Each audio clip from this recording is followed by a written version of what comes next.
My Lords, I rise to speak in favour of the amendments in this group, particularly that with the Noble Lord Faulkner of Worcester. I obviously have an interest to declare in that I've got 250, 300 church buildings in my diocese that will come under the terms of this bill when it becomes an act. I think firstly the provision of training. When, about 20 years ago, I first became a trustee of a large defined benefit pension scheme, that was quite scary. But I found the pension regulator actually provided me with training, and that training, as far as I can work out, was free for me at the point of access. So the principle that training should be provided, not just left to the private sector, to the snake oil salesmen or women, as the Noble Lord Parkinson of Whitley Bay just referred to.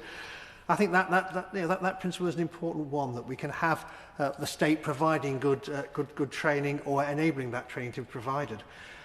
Again, back in the year 2000, when I was involved with a group of friends, when the asylum seeker dispersal scheme just first began, I set up and won the contract for the Yorkshire and the Humber in order to actually prove that this could be done morally and effectively, and not simply as a rent-seeking exercise at the expense of the asylum seeker. So I think a state provision, ideally, of good standard that would drive up the quality of standards provided by alternative providers. I don't say it has to be all through the state. I think is much to be welcomed.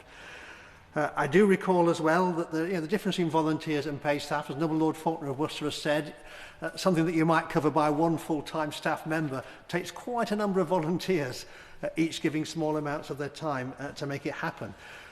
In my churches, I have many volunteers, probably several thousand in the Diocese of Manchester, who require DBS clearance in order for their work with children or vulnerable adults.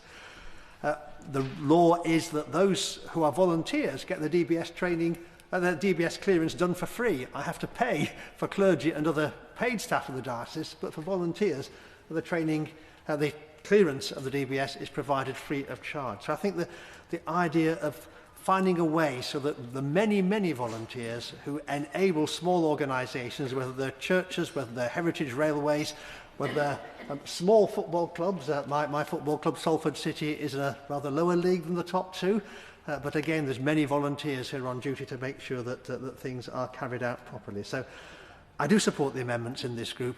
I do hope that we can find some way of ensuring that good quality training is provided that will avoid voluntary organisations in particular falling into the hands of those who will either charge them so much that they give up or exploit them for their own ends.